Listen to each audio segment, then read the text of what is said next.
Welcome, everybody. It is 1 o'clock on the dot, PST time. We only have about 10 folks on the line here, so we're going to give it another couple of minutes before we get started. So sit tight, make yourselves at home, and we'll get started momentarily.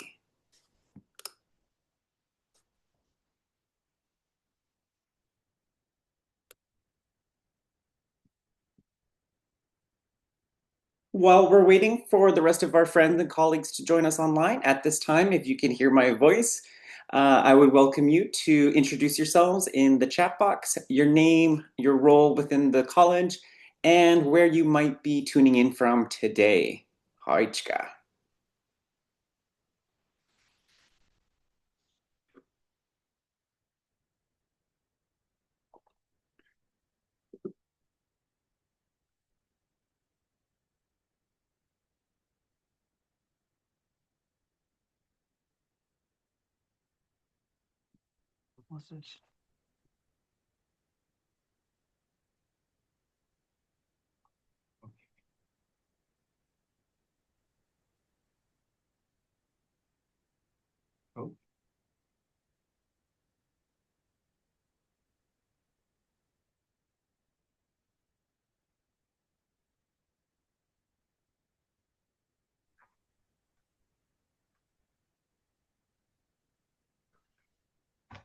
Welcome, friends. Welcome. We'll get started in a couple of minutes. While we're waiting for the rest of our friends and colleagues to hop on the line, if you're just joining us, I've just invited folks to start introducing themselves in the chat box.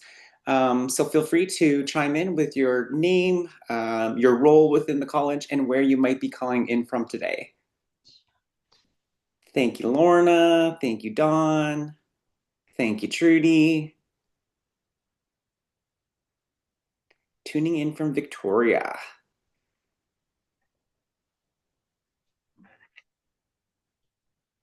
Dawn's calling in from Wet'suwet'en territory. Trudy's calling in from the Tsimshan territory.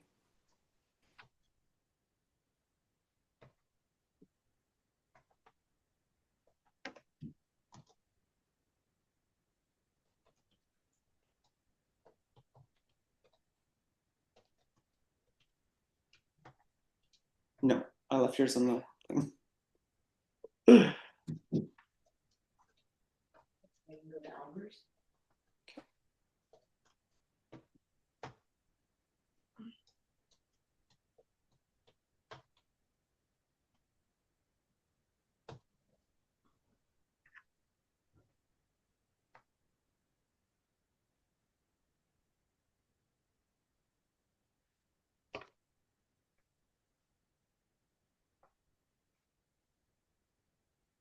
Happy rainy Friday afternoon. I don't know about you all, but I have just been waiting for the fall season. I love the summer. I'm a big fan of the heat and the sun, but I'm done with the sun. I'm done with the hot weather. And fall has recently just become one of my new favorite season.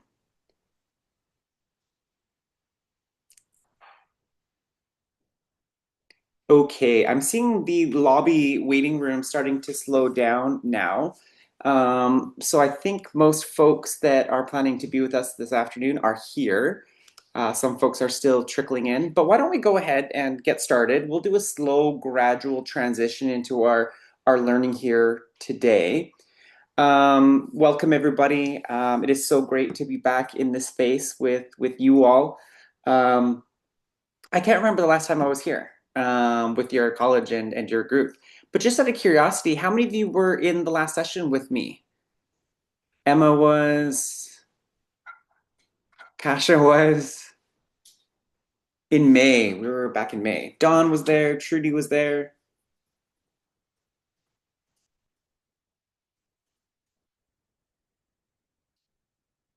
All right. So why don't we go ahead and get started? So for those of you who might be just joining us, and this is your first session with me, I'll start by introducing myself. And in my language, I would really like to begin by saying Ait Suael, Amit Sep Kwakwilam, Pelikulak Talsqui. So good day, everybody, and welcome. Happy Friday. My name is Len Pierre. My ancestral name is Pelikulak. and I am Coast Salish from Katzie First Nation on my father's side and Musqueam First Nation on my mother's side. I am the owner and CEO of Len Pierre Consulting. We are a tiny but mighty Indigenous consulting firm specializing in education, training, project management, cultural advising, strategic planning for corporate and colonial organizations all across North America.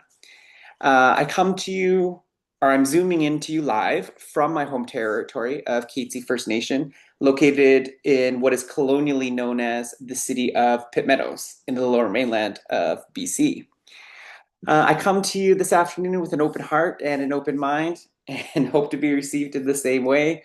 I've been invited by the college and working with Kasha over the last several months to share with you what I've come to learn about Indigenous allyship and anti-racism. So before I get into the lecture and the presentation that I have prepared for you all today, I just want to give you a little bit of what to expect, our shape of the day today. So today's topic is allyship and anti-racism. That is broken up into two parts. Part one will be allyship 101, and part two will be some anti-racism tools that I will be sharing with the group. Around an hour from now at 2 o'clock or 2:15, depending where we're at in the conversation, I will pause, and what we'll do is we'll take a 15-minute wellness break.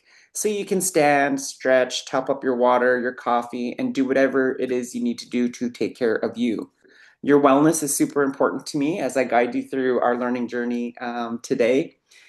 And while I am guiding you on our learning journey today, I invite each and every one of you to lean in to today's conversation and participate wholeheartedly.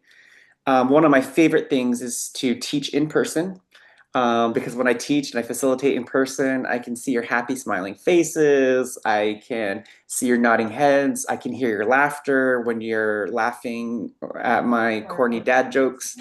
And and of course, I can see, your faces if they go like this. If I can see you start squinting and you start pursing your lips, I'm like, okay, I might want to pause and expand or go into more depth with some of the concepts I will be sharing with you. I don't really get that when I'm teaching on Zoom. The best way I can get a sense that you are leaning in, you're engaging, you're participating is by using all of the features of the Zoom platform.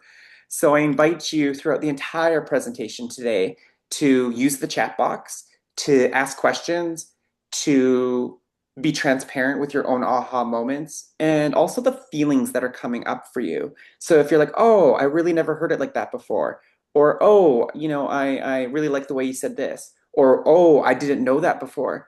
When you are transparent with your learning, you really help strengthen the learning environment here in this virtual circle today. So that chat box is yours from here until 4 o'clock. I love to see that chat box on fire. You can ask your questions in there. I'll be happy to pause and address it right away. And between Adam and Kasha, I can see you using the reaction buttons as well. That also lets me know that you're there and you're not falling asleep behind your device. And I try to be dynamic and animated so nobody falls asleep in my sessions. So I would love to keep this casual. I would love to keep this conversational. I really look at this as like hanging out on a Friday afternoon before we hit up a weekend. So that's the shape of the day. Does that sound like an okay game plan for folks? I'm seeing nodding heads. I'm seeing smiling faces. Oh, I love these. Whoa, whoa, Zoom has upgraded. The reactions are like exploding all over my screen. I've never seen that before. Okay, cool beans. So I'm very excited to get into this talk on allyship and anti-racism. Where it's really kind of coming from is I really don't proclaim myself as to be some expert in allyship. The teachings I'll be sharing with you today are teachings that have been shared with me by elders, knowledge keepers, leaders in the Indigenous community, and also really cool allies out there, non-Indigenous folks who are professionals in healthcare, education, government, who have really framed allyship in a way that I was like, oh, that's really great. That's brilliant. I love the way you framed that. So I really look at the teachings of allyship that I'll be sharing with you as my medicine basket that people have kind of been dropping in some doses of medicine for me that I will get to share with you today. Oh, right. So that's it for housekeeping, I think. That's it for things I think you should know. So why don't we go ahead and get started? For those of you that have your cameras on, thank you. I love seeing your happy, smiling faces, whether you're calling in from your office in the college or your home office. While I'm sharing my screen, feel free to make yourselves at home, turn your cameras off, stand, stretch. I'm one of those learners that when I'm listening into like a afternoon webinar, I have like this rolling pin on the floor where I'll stretch and roll out my back and my legs and listen and learn at the same time. So if that's true for you, I just welcome you to make yourselves at home and get comfortable. We're here for a good time, not a long time. Allyship and anti-racism is a relatively shorter course that we do offer at LPC. So I anticipate we might actually close up our circle here around 3 o'clock or 3:30, depending on how engaged you are and how many questions you bring into the space. So if we end early today, I will pay you the gift of time so you can pursue your passions in life and get started on your weekend. So with that, why don't we go ahead and get started? Bear with me 1 second here as I share my screen. There we are. Oh my gosh, do not look at my calendar.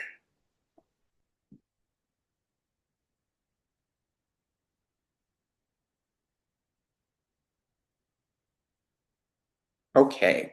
Indigenous allyship and anti-racism. So the first thing I want to share with folks is I want to warm up oh, thank you. Somebody in the lobby.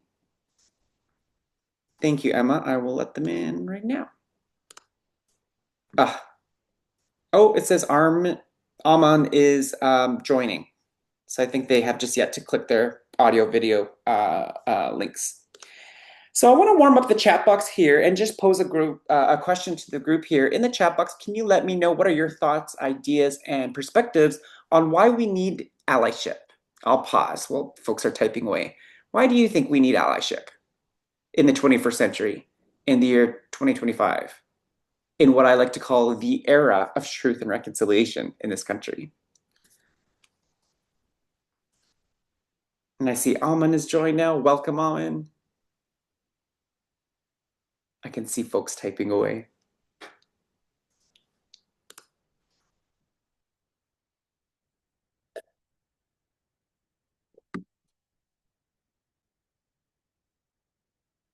From Adam, moving together is essential for holistic transformation. Heck yes. Snaps for Adam.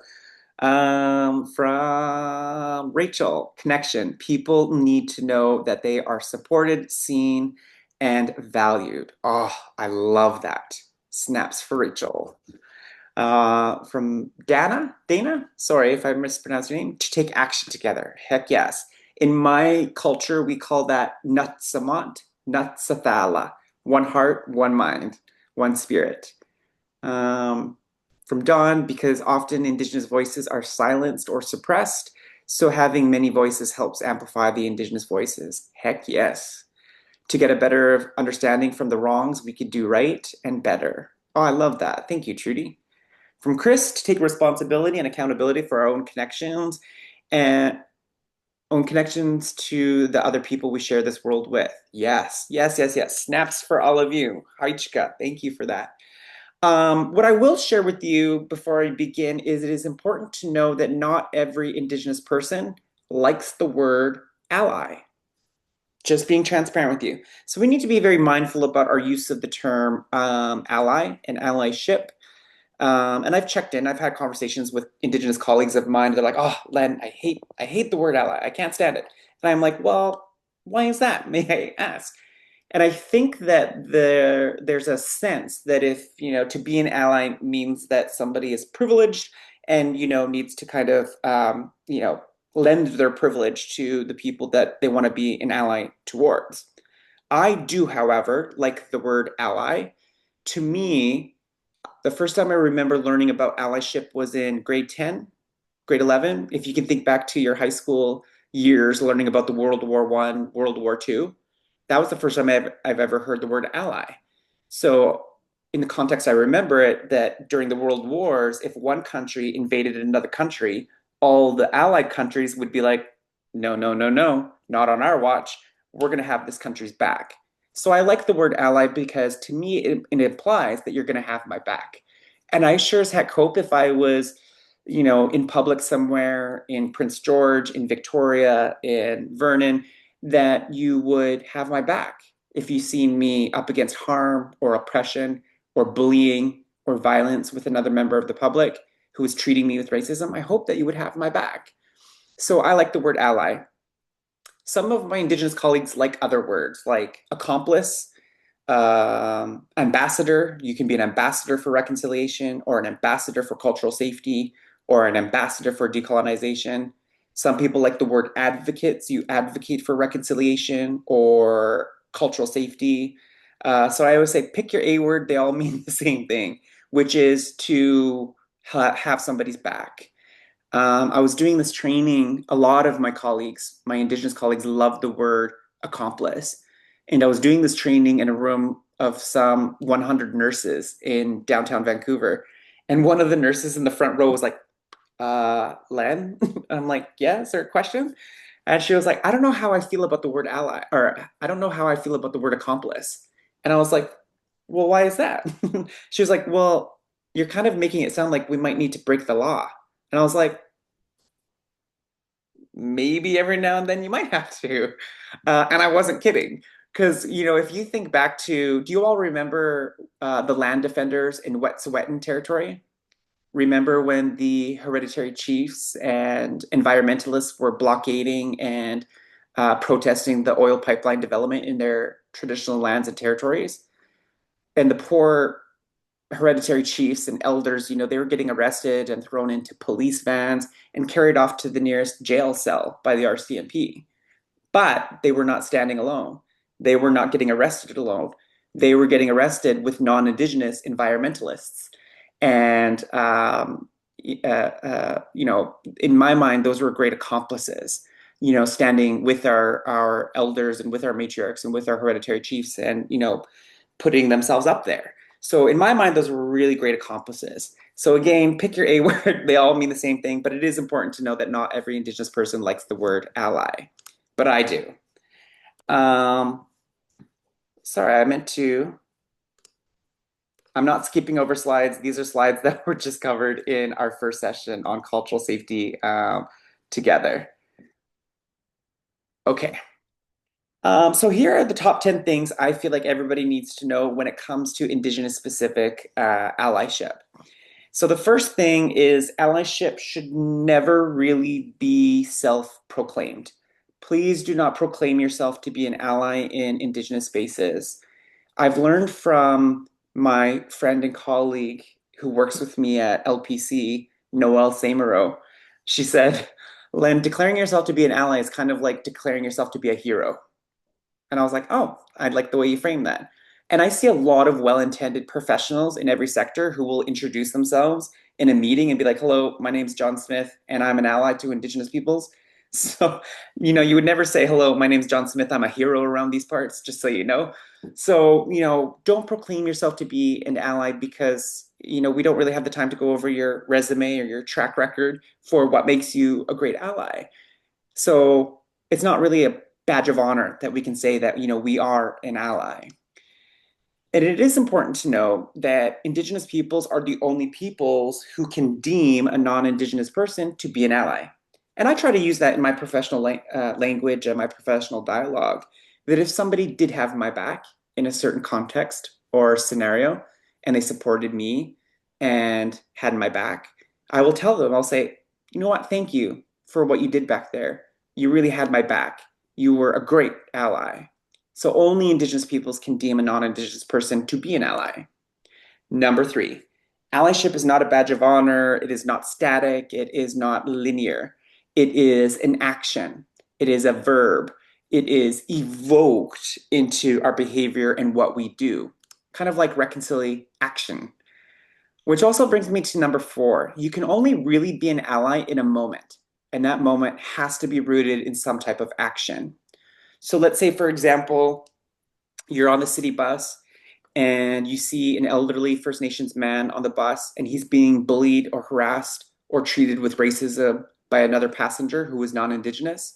And in that moment, you're like, not on my watch. I'm going to get involved and I'm going to have this guy's back. in that moment of action, you are an incredible ally. But the moment you step foot off that bus, and you're no longer an ally. And when you go home that evening and have a conversation with your husband, your wife, your life partner, your children, and you're telling them about this wild ride you had on the bus, you're still no longer an ally. We literally have to cede and surrender our allyship and give it back to the movement, back to the cause. So you can only be an ally in a moment, and that moment has to be rooted in action. Number five, if you're ever talking about or describing your journey towards reconciliation and the learning journey we are all on, and you want to describe your allyship and your intentions to be an ally, I use the language we can only aspire to be an ally. We can only ever aspire to be an ally. And I use this in my personal life as well, because I don't just aspire to be an ally towards First Nations, Métis, and Inuit people. I aspire to be an ally towards women. I identify as a feminist. I've learned that you don't have to be a woman to be a feminist. And if I ever see violence or discrimination against a woman, I'm going to have her back because that's what I stand for. So I aspire to be an ally towards women.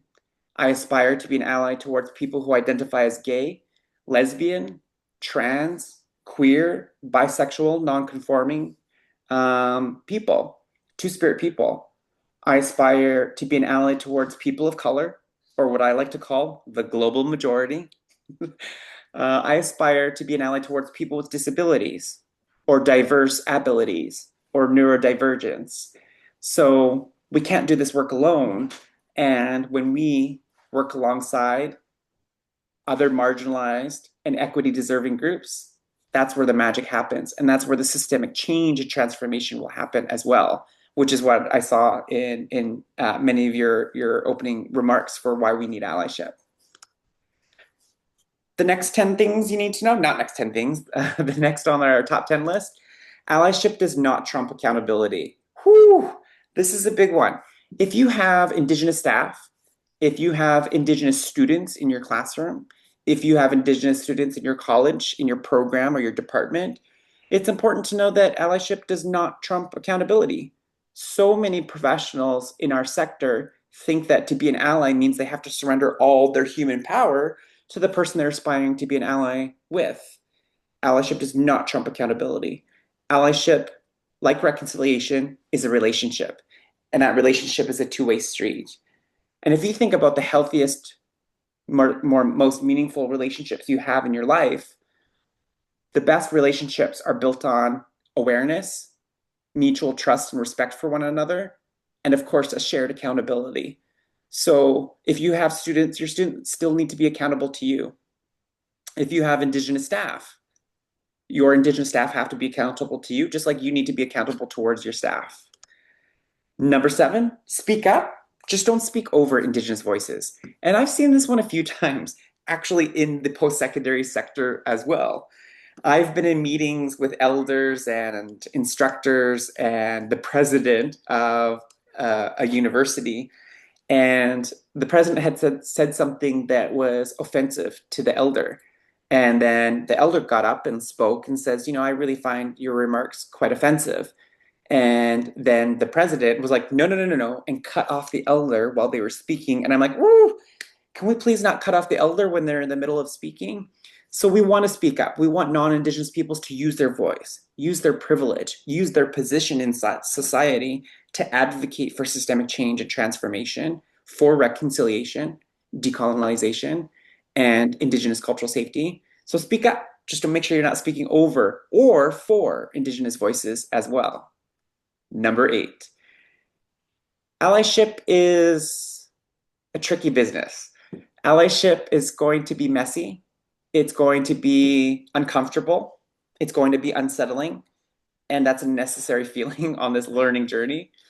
And you will make mistakes. Allyship is not perfect. It's a beautiful case of imperfection.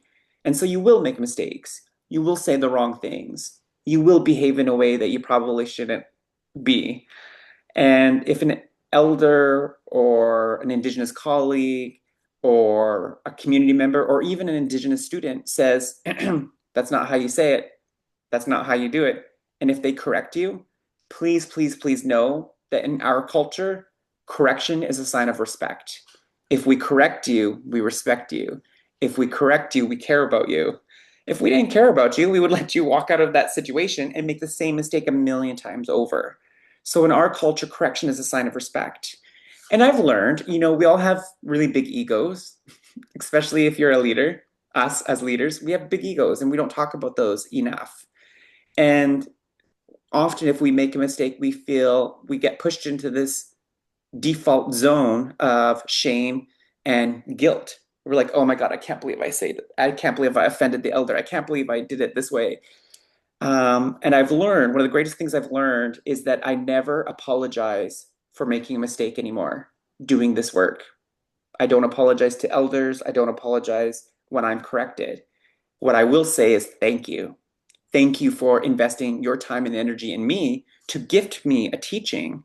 And that teaching is something I can turn into a learning. And that learning only enhances my ability to do this work. Wow, what a gift that is.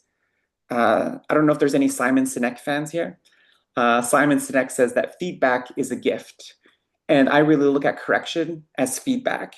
And we're in the business of education. We know and we encourage our students to make mistakes and learn from them, and see, all lessons as a way to strengthen our work moving forward.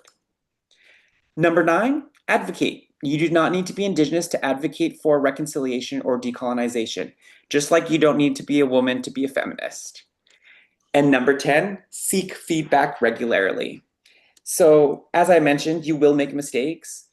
And one of the greatest cultural safety tools or anti-racism tools you can ever add to your professional tool belt is training yourself to constantly examine and re-examine your own language and behavior.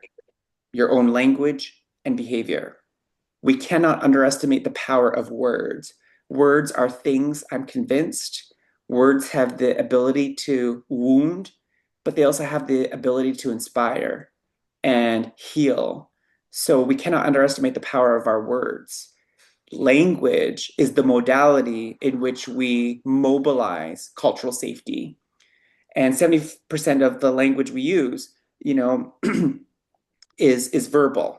So we always have to check in whenever we're working with Indigenous peoples, writing about Indigenous peoples. If you're working on an Indigenous policy or curriculum, check in with your language and seek feedback from your team members. Don't go straight to your Indigenous colleague. Check in with non-Indigenous colleagues too and ask them, does this look okay? Is this language okay? Or if you're ever teaching a class or in an Indigenous meeting, check in with your peers, your colleagues, and ask, was my behavior okay back there? Feedback is the most magical ingredient in our allyship, because when we're in this constant zone of self-reflection, critical self-reflection, we are learning. We're learning about ourselves and we're strengthening our ability to do this work. I am highly convinced that the best performing teams on the planet have a great feedback culture about them. Um, Political teams, sports teams, marketing teams, the United States Marine, I don't care what it is. I have no research or evidence to prove this, but I'm convinced the best performing teams on the planet probably have a great feedback mechanism about them. So in my company, I'm the CEO, so I lead our entire team of over 35 professionals. And I encourage my team, we live by these words. Feedback is our friend. When we know better, we do better. That's Oprah Winfrey. To be a good ally will require you to stand up and use your voice every now and then. But before you use your voice, I hope you ground yourselves in some really cool and groovy teachings from our culture about the importance of listening. I call this disciplined listening. In our sector of education, we probably talk, or you've probably heard a lot about active listening. You've all heard that, right? Be an active listener when you're working with students, marginalized groups, or oppressed groups. I'm not a fan of the word active listening. Why? I have undiagnosed ADHD. I'm highly convinced. So I can make it look like I'm actively listening to you. I'm giving you eye contact. You can see my face. I can nod my head. But really, Len's not home. My mind is on like, what am I having for dinner tonight? Or how I left that last meeting, or that report I got to get off my desk. So I'm not a fan of active listening because I think it's too passive. I like to call it disciplined listening. Disciplined listening is disciplining our mind to be present. And it's really hard today in today's day and age because of these funky little things and these funky little things. Our devices are really great at distracting us. So I say we need to come back to this place of disciplined listening. And the most beautiful teachings I've ever heard about listening comes from elders in my culture, because in our culture, as Longhouse people, as Coast Salish people, we have really powerful speakers. Elders, matriarchs, chiefs are so eloquent. These are elders that can speak to 100 people in a room, and you see the whole audience is like, I could just listen to you all day long. Like very eloquent, very powerful speakers. And I know you've heard Indigenous speakers like that. What I've learned from speakers in my life is that all great speakers are first great listeners. And I love this teaching. My grandmother raised me since I was such a wee child, like 6 years old or 7 years old or something. She would always shake her finger at me. And she was a tiny woman. She was just like no bigger than 5 feet. And she would shake her finger at me. And she's like, grandson, Leonard, call me by my full name. You have two ears and one mouth for a reason. So you listen twice as often as you speak. And I also love this saying, we all have three ears. We all have three ears. We have the two on the side of our head, and we have the one in our heart. So don't forget to listen with your heart when you're working with Indigenous students, Indigenous staff, Indigenous faculty, elders, or knowledge keepers, or chiefs. Because when you listen with your three ears, the ear in your heart, you're listening to understand somebody, not to respond to them. And we're addicted to listening to respond to people. Do you agree? In our professional practice, we're often in very, boardrooms and team meetings and strategic meetings, and we're all addicted to this listening to our colleagues to respond to them. And I'm guilty of this. I find myself in large boardrooms with highly intelligent people, people with PhDs and master's degrees, and when they speak, they sound so smart and intelligent. And I'm like, when they're done talking, I'm going to blow them away with my intelligence and my, strategic thinking. But when I'm listening to respond to people, I'm not listening to understand them. So we have to come back to this place of listening to understand people. Because when you understand people, it's hard to hate somebody you understand. It's hard to be afraid of somebody you understand when you understand them. So listening with all three ears really helps generate our understanding. I remember one time I was teaching this in a very large room at a post-secondary institution at a university, and I was teaching how you can only be an ally in a moment, and that moment has to be rooted in action. And one of the participants had started crying. And I always feel so guilty. I mean, like, if you can imagine, I talk about really complicated and challenging things for a living: racism, oppression, state violence, genocide. I teach that for a living. And so I know that sometimes this strikes strong emotions in my audience. And so I never want to make anybody cry unless they're happy tears. And one of my participants had started crying. And so I kind of like made this gesture to her, like, yeah, is there something you want to bring into the space at this time? And she said, yeah. So I gave her the talking stick, the mic, and she said, I'm devastated, Len. And I was like, why are you devastated? She's like, I have a niece and nephew who are First Nations, and I know the widespread systemic racism against Indigenous peoples. And ever since they've been born, I always thought I was an ally to my niece and nephew. And now you're telling me I can't be an ally because I'm not in a constant state of acting. I was like, oh, that's okay. That's okay. We also have solidarity. Allyship is not the only tool we have in our toolbox. We also have solidarity. So, allyship is a moment of action supporting the rights, respect, and dignity of Indigenous peoples. Solidarity is a relationship, a friendship, an alliance with Indigenous peoples for Indigenous rights with accountability and action as its core values. So you can be in solidarity with us 24/7, 365 days a year. Allyship in a moment, solidarity all year round.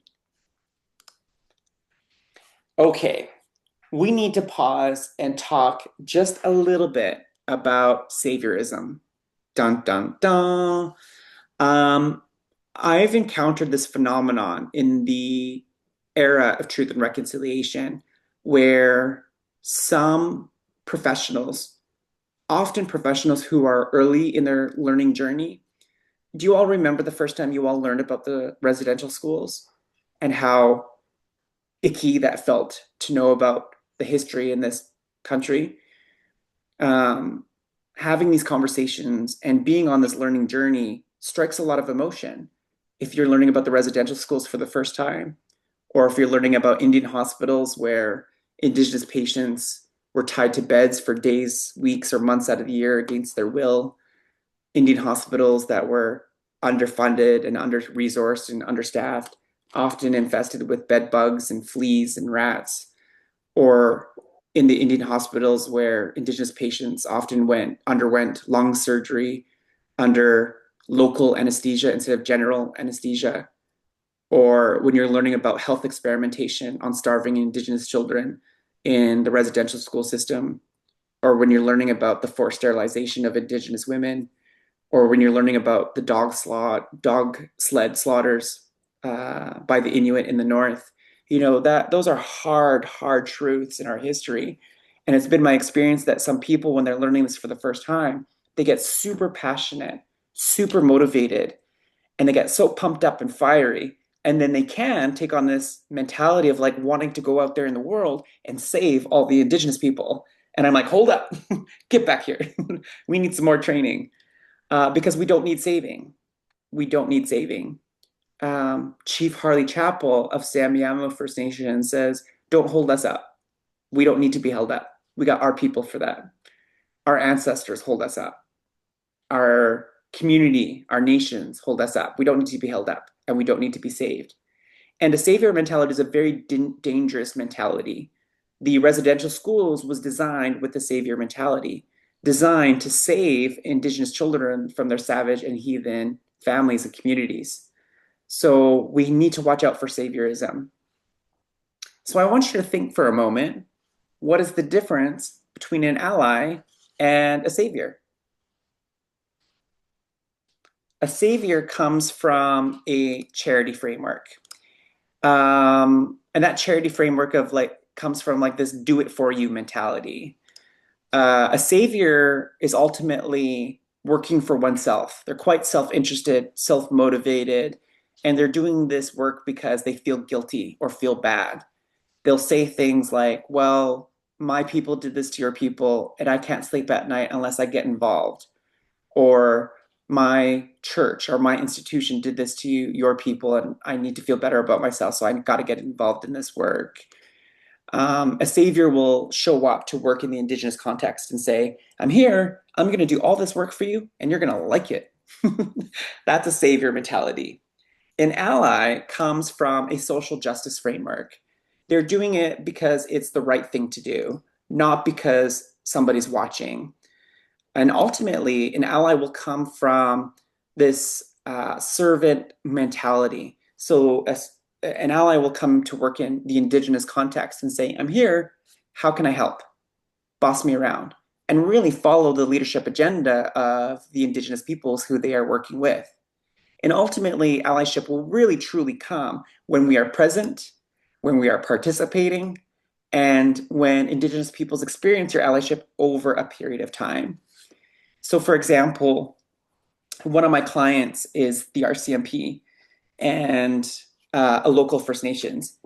And the RCMP and the First Nation community wanted to build a healthier, stronger working relationship. So the RCMP entered into a letter of understanding, an LOU, with the local nation. And part of that LOU was taking their RCMP liaison and embedding them in the First Nations community.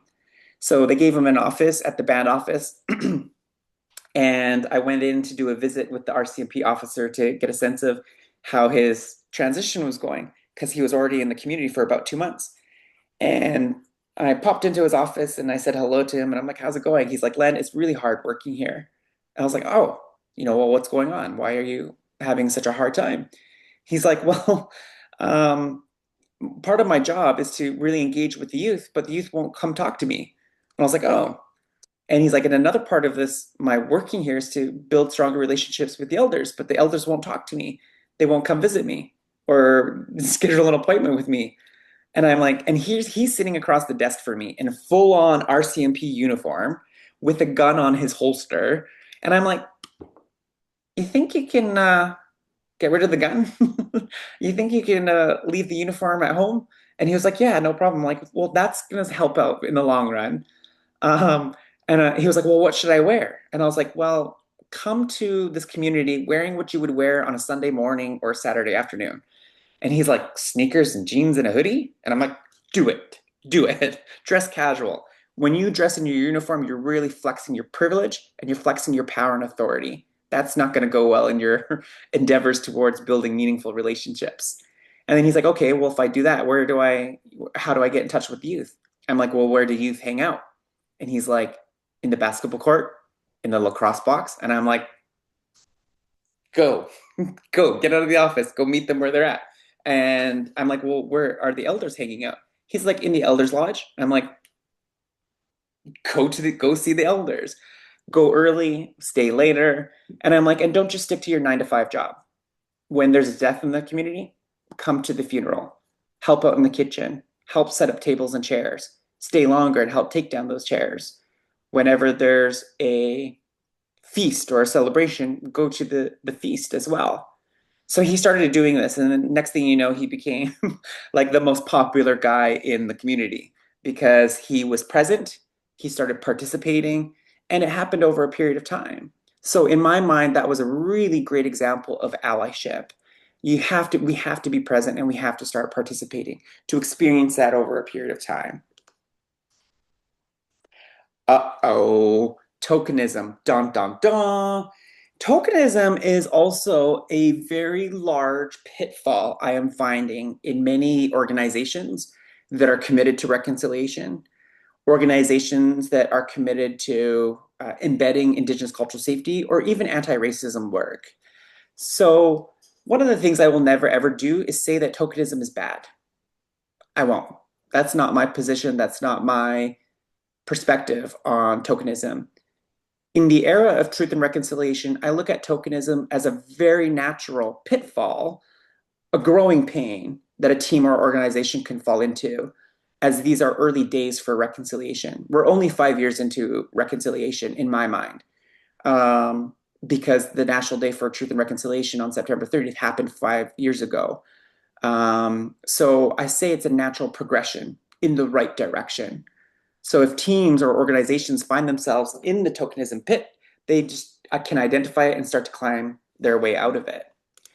So by definition, and this is coming from the Cambridge Dictionary, tokenism is something that a person or organization does that seems to support a group of people who are treated unfairly in society, such as Indigenous peoples.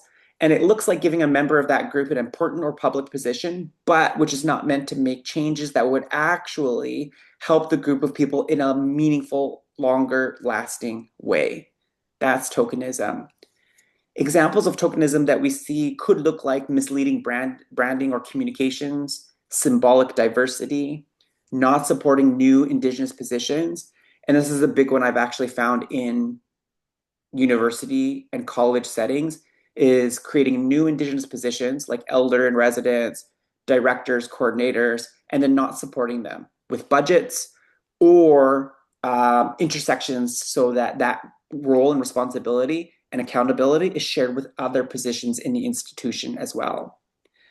Other examples of tokenism looks like no change management or transformation plans, overly relying for staff for work outside of their respective roles or responsibilities.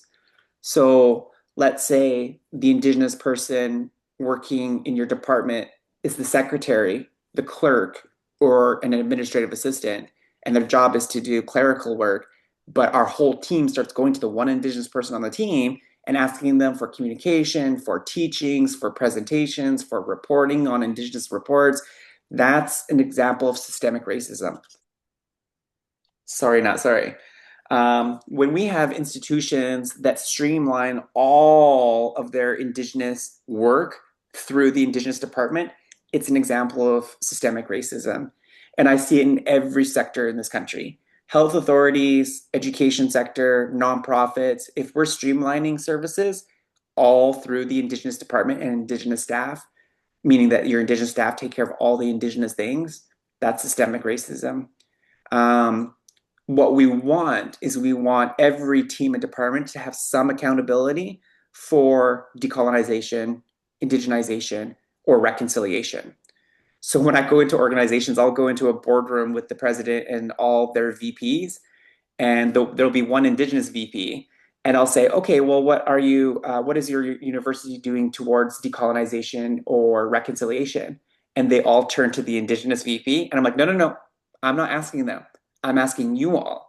So you kind of want to walk in this work by being ready to answer what your university, your college is doing for indigeneity, for reconciliation, for decolonization. And if you don't know what your college or university is doing, that's where you want to start doing your homework. And then start embedding some of your, in your strategic plans, elements of cultural safety, reconciliation, or decolonization, so that we alleviate that burden off of the shoulders of Indigenous staff who work in our organization. Other examples are homogenization of cultures, using buzzwords and policy documents without any depth or breadth or commitment. So it really kind of comes across as this checkbox, tick box type of moment. I only have a couple more slides here on allyship, and then I'm going to open up the floor for any questions or comments, and we can engage in a conversation.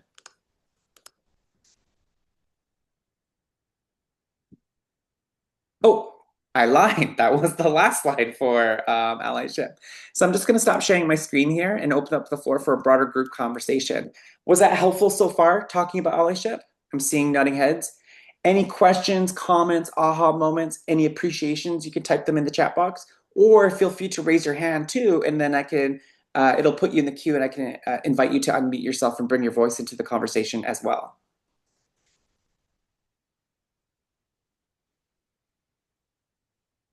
Yes. I don't know what your name is. I think that's your first name and your last name. Emily? Emily. Sorry, Emily. That's Yes. okay. So just going back to this idea about the saviorship, which is really resonating with me right now.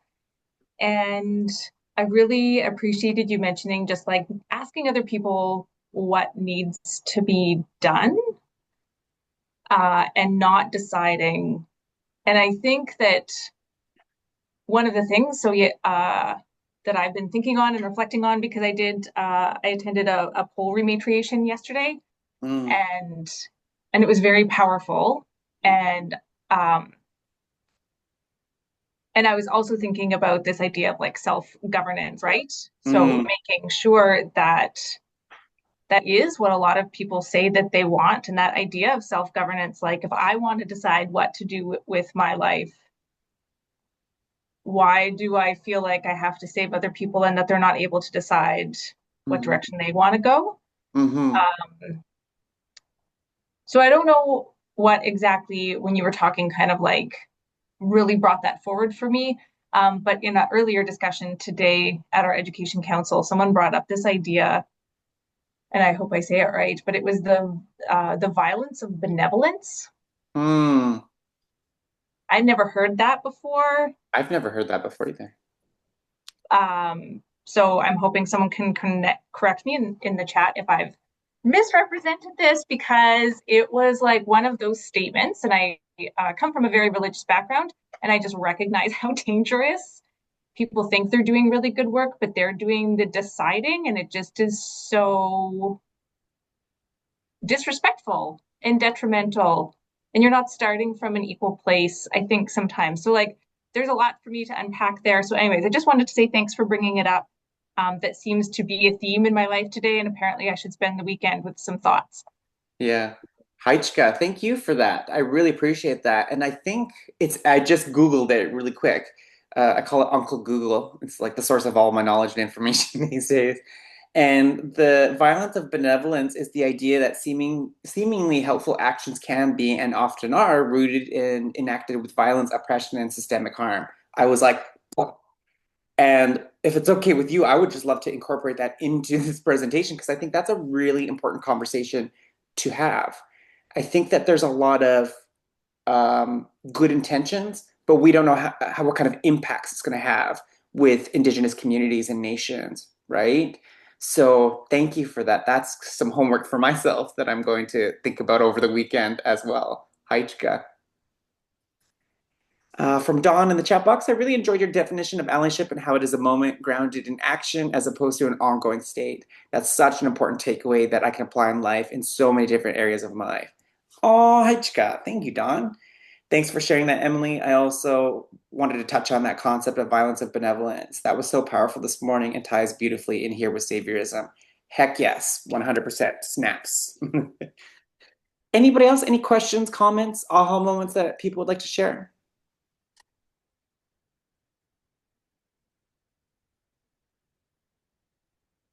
Somebody taught me I need to count to seven in my head to see if people are typing away or looking for their mute button.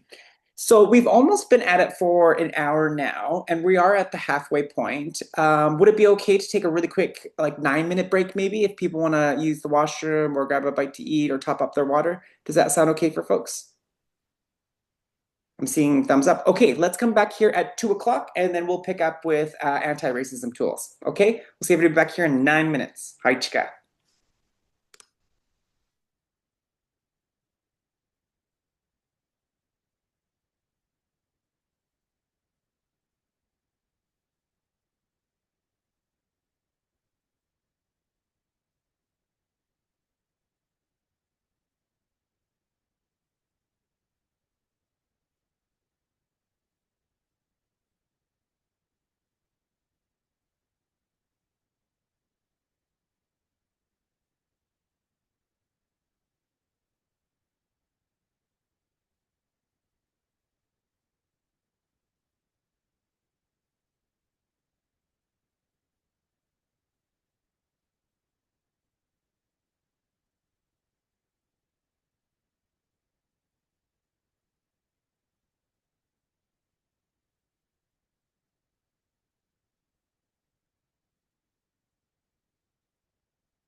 Okay, welcome back, everybody.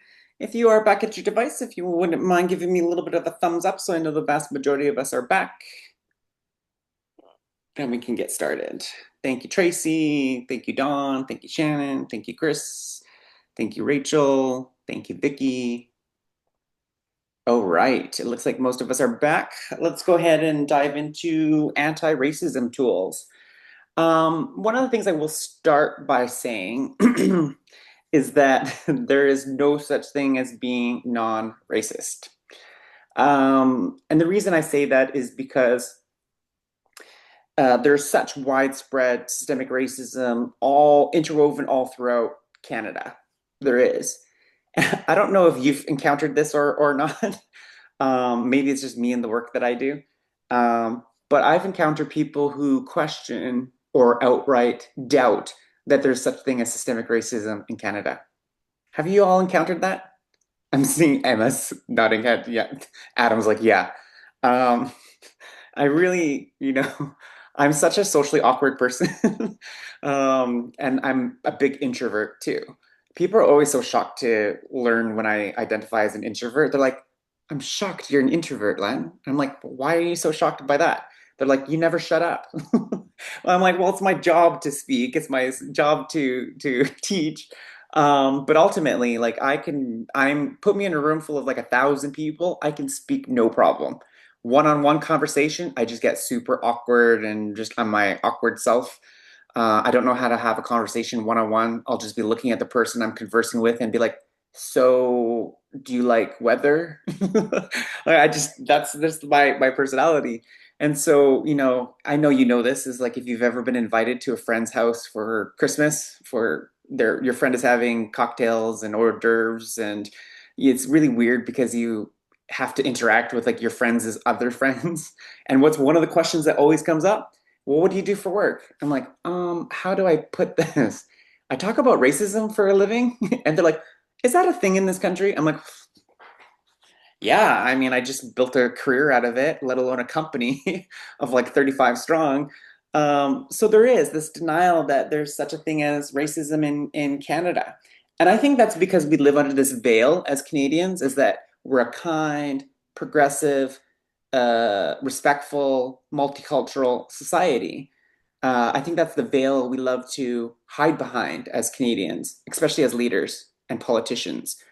We are kind and respectful to a degree, but I would argue that we are not a multicultural society. Sorry, not sorry. We are a society of many cultures. There's a really, really big difference. Canada is not a multicultural society. It's a society of many cultures. It's easy to get a sense of that if you look at our statutory holiday system in this country. If we are lucky enough to get paid time off of work for stat holidays, are our stat holidays reflective of all the other religious and spiritual faiths that have holidays? No, Canada is not a multicultural society. To think that we're a multicultural society would mean that we all speak a dozen languages or practice, many spiritual and religious faiths. No. Food, maybe, but no, not on that deeper level. So there is a widespread sense among Canadians that racism doesn't exist here. Some very powerful leaders in this country proclaim that there's no such thing as racism too. I hate to make this political, and I'm not going to name any names, but Pierre Poilievre, just kidding, says, outright denied that racism exists in Canada, that it was made up. And I'm like, no, those claims are so superficial and uninformed claims. Um, and it's easy to get a sense of that if you look at some very big examples of racism in this country, such as you all remember the murder of George Floyd. That sparked a lot of conversations. That was just 5 years ago. When the murder of George Floyd happened, that sparked a lot of conversations here in this country about our relationship with the RCMP. And a very brave, very uninformed police chief of the RCMP came before a television and news press conference briefing and declared there's no such thing as systemic racism in the RCMP. And I was like, whoo, Oh my God. Oh wow. I don't know whose publicist or media relations person is whispering into the ear of that police chief, but somebody's got to lose their job over that one. Because what that's telling me is that that police chief has no clue as to the origin story of the RCMP. I don't think that RCMP chief knows that the RCMP was created out of racism. The RCMP was created as a military task force by Sir John A. Macdonald to move all First Nations people onto reserves when the reserves were created in this country. Once that job was done, the next job of the RCMP was to steal our children and put them into the residential schools. So it's very fundamentally uninformed people when they say there's no such thing as racism in this country. It tells me that they have no clue about the origin, the foundational building blocks of this country is solely built on racism. So that's why I say there's no such thing as a non-racist person, because in our silence or our compliance with the widespread systemic racism, we're either perpetuating it or we are anti-racists. So we have to be anti-racist in this regard to achieve equity for all marginalized and targeted groups in this country: Indigenous peoples, people of color, people with disabilities, women, LGBTQ2 plus. We all benefit from being anti-racist, and we all benefit from the great work of decolonization. So let me share with you what I've come to learn about some of my favorite anti-racism tools. And again, I love the chatter that's coming in the chat box. Let's keep that going. And if any questions come up, feel free to bring it into the space right away. Don't sit on it. Okay, let's dive back in. Share screen. How do I move this? Okay, here we go.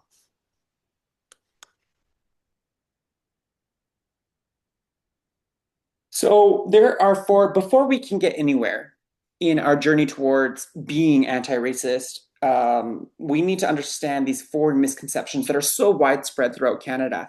If we do not nip these in the butt and address them, we're not going to get very far for cultural safety, reconciliation, or decolonization work. So the first misconception is proximity to Indigenous peoples. So people say things like, I can't be racist. I have an Indigenous friend. And I'm like, proximity is irrelevant to whether or not you are racist.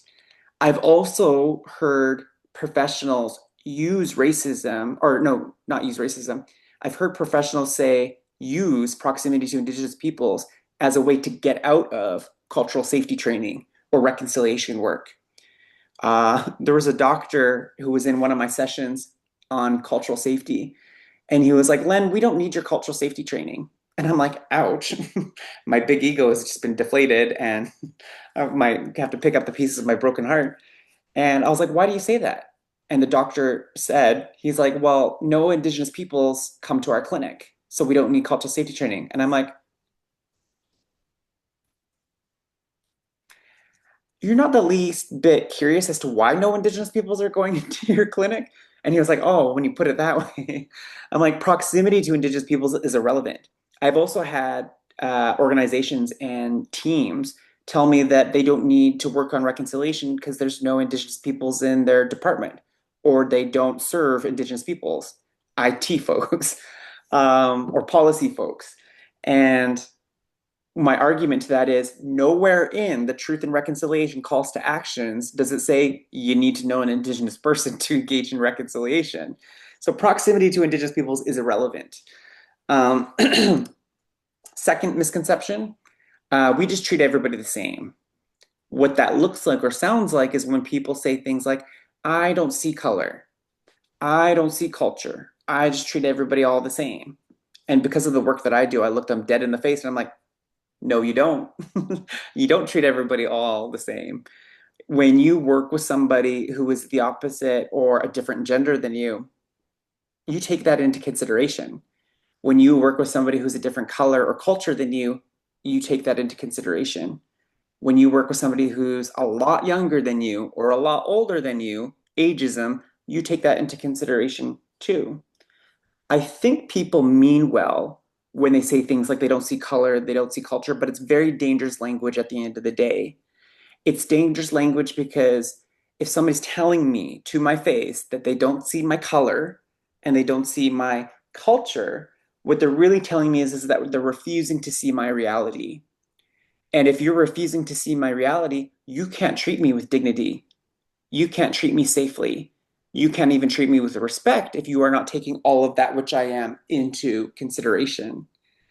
And again, I think people mean well. I've talked to kindergarten teachers who are proud as punch.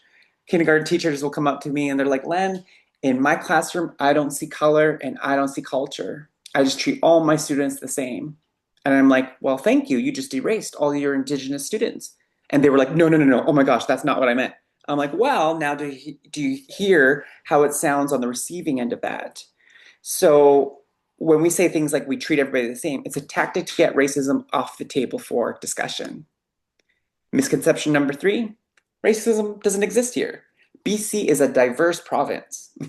Victoria is a diverse neighborhood. Which leads me to the last and final misconception about racism is that racism is easy to spot. Mm, Racism isn't as easy as our minds think it is to spot. 90% of racist acts, behaviors, or systemic manifestations are covert, meaning they're socially acceptable and tolerated by society today. From Persephone in the chat box, a similar struggle with accessibility. Treating all the same doesn't mean creating equality. Heck yes, snaps, absolutely. And this is why solidarity is so important to me. My dad taught me from as old as I can remember listening to him that I should never be backwards. And at 6 years old, I'm like, what the heck are you talking about? Don't be backwards. Don't walk backwards. Um, and I got it when I first started doing this work, talking about racism. My dad later informed me that what he meant by that is like, I shouldn't make this all about me or make this all about Indigenous peoples, that I want you to sit here and learn about just Indigenous suffering, just Indigenous inequity, or just Indigenous hardship. Right. I must be willing and aspiring to learn about other people's inequity and suffering and misrepresentation and discrimination. So that's why solidarity is so important to me, to be an aspiring ally towards people with diverse abilities or disabilities or people of color or LGBTQ2 plus. So I really appreciate that, absolutely, because there's so much in aligned. From Don, they being racist behaviors foundational to our upbringing systems, etc. Yes, yes, yes, yes, yes. From Adam, the other dynamic I observe is the myth of innocence. I don't know anything about that. Oh, heck yes. Love it, love it, love it. Keep it coming, keep it coming. Um, so 90% of racism is covert. Coming. 10% of racism is, sorry, was somebody trying to bring in a question? Let me see here who is not muted. Oh, Kathy, just letting you know you're not muted. There you go. You're muted now. Um, the other 10% of racism is overt. So above the surface level, this racism is what we do not tolerate and stand for as Canadians. And they're often, arguably, the more easier to spot manifestations of racism. So as Canadians, we really don't stand for hate crimes, genocide, those types of things. We're like, no, no, no, no, not in this country. In this country, everybody's treated equally. What's harder to spot is below the surface, the covert examples of racism. So, for example, Amber Alerts. Have we ever stopped to pause and reflect that Amber Alerts could be racist in nature? Do we think all children in this country have access to the Amber life-saving alert system? No. We've actually lost Indigenous children because they did not have access to the Amber life-saving alert. It's the same thing for missing and murdered Indigenous women, girls, and Two-Spirit folks in this country. I've worked with women, Indigenous women, who had their sister go missing and call the local RCMP police department to report, to file a missing person file. And the way they were treated was so awful because the receptionist or the clerk who was receiving their call to open up the file for a missing person said, I don't want to open this file yet. Maybe you should give it a couple of days. Are you sure your sister's not out on some type of bender or something? Maybe you should call back next week or give it a couple of more days. And I'm like, oh my God. When a non-Indigenous woman goes missing, it's on the 6 o'clock news. Her photo is being relayed to every single police detachment in this province, if not the country. So it's the same thing for missing and murdered Indigenous women, girls, and Two-Spirit folks. Other examples, mass incarceration. If you walk into any men's prison, women's prison, or juvenile detention center in this country, do a scan of the inmates, you're going to see an overwhelming overrepresentation of Indigenous peoples who make the inmate population there. Education dropout rates. When people say things like just get over it, oh, why don't you just get over it? Why don't Indigenous peoples just get over it? If you are ever encountered with that narrative, why don't we just get over it? Here's how I respond to it. When people say things like we just need to get over it, I say, do you know what you're really saying when you say something like that? What you're really saying is Indigenous peoples should surrender their human rights for the comfort of Canadians. That's what people are really saying when they're saying things like we just need to get over it. Because at the end of the day, Indigenous rights are not special rights, they're human rights. That's how I respond to that tricky one when it comes up. Why don't they just get over it? Economic violence, maltreatment in healthcare, poverty, all poverty, all Indigenous poverty in this country is poverty by design. It's scaffolded poverty in this country. And it's not because, we can't get off our asses and, work harder. That myth of meritocracy. All Indigenous poverty in this country is poverty by design. And it's needless. It doesn't have to be there because Canada is one of the top 25 wealthiest countries in the world. And where does Canadian wealth come from? It comes from land and, the resource extraction and land theft from Indigenous peoples is what scaffolds that poverty. Clean water access. Is anybody here in the Lower Mainland? Can you let me know in the chat box? Is anybody here in Surrey or Langley? I'm looking at the chat box. Nobody's local. Here in the Lower Mainland, not here, but Surrey is my hometown. Okay, Don, do you know which First Nations community is tied to the city of Surrey in the south, the southern part of South Surrey? Or can anybody tell me which First Nations is there? Kwantlen is to the north. Yes, thank you, Don. Semiahmoo. Did you know that Semiahmoo First Nation got clean water access, clean drinking water access last year? Last year, in one of the wealthiest districts of this country, well, this province, I will say, did not have clean water access until last year. And that's a manifestation of systemic racism as well. And one of the wealthiest ones, it's right across from White Rock. Education access, there's a very dominant myth in this country that Indigenous peoples get free education. I'm like, there's no such thing as free anything in this country.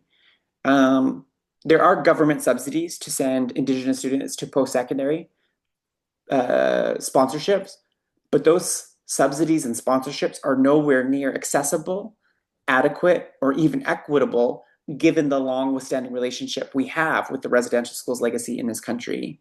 And did you know that not every Canadian or Indigenous child in this country has access to a K-12 education program? Not every Indigenous child has access to K-12 education. In many First Nations communities in the North, their band-run schools will only operate from kindergarten to grade 7. So for all you parents on the call here, imagine your 13-year-old child moving out of the house and home at 13 years old to go down south to the most northern town that offers a grade 8 to grade 12 education just to complete high school. So education access isn't even for every single Indigenous child in this country. But the dominant narrative is the myth, we all get free education.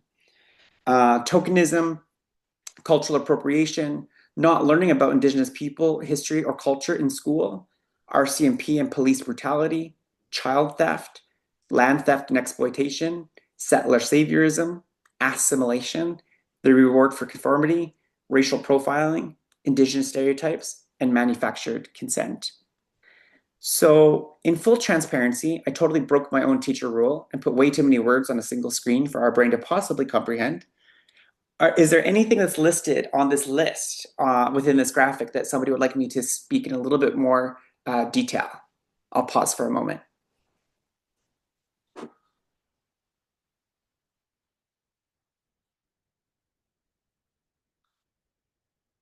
Nope, clear as mud. Okay, I'll carry on. Microaggressions, yes. Oh my gosh, that's not even on my list, is it? Oh no, it's on the top of the list. Yes, sorry. So microaggressions, whoo, it's hardly micro, but we call them microaggressions. Microaggressions, I've heard some of my Indigenous colleagues call it like a death by 1,000 paper cuts because they're that tiny, but they still hurt like heck. Examples of Indigenous microaggressions might look like when somebody introduces themselves as Indigenous and somebody says, "Oh, you don't look Indigenous." And that one happens very often when people assume the stereotypical visual of what an Indigenous person looks like. Kind of like me. I'm your stereotypical Indigenous looking person, brown hair, brown skin, brown eyes. You look Indigenous. But as Indigenous peoples, we come in all colors of the sepia of humanity. We have Afro Indigenous Canadians that look very black. And then we also have very fair skinned First Nations people with blonde hair, blue eyed, and have a status card. So we want to move away from, the stereotypical what we think Indigenous peoples look like because we come in all colors of the sepia of humanity. So microaggressions are these little digs that are racist in nature. Um, Other examples of you don't look Indigenous. We have to have a powwow. Lowest man on the totem pole. Can I touch your hair? Or, those are all examples of microaggressions that have this racial undertone that's directed towards an Indigenous person. Emily, I see your hand is up. Yeah, I just wanted to ask a little bit about policies because I noticed it was something that's not on the list, but I have come across this at the college a little bit where like we had policies, and even though we've had like between 30 and 50% of our students have been Indigenous over the years, depending on what year it is, um, but didn't really speak to in policy sometimes about sponsorship, even though it was super common.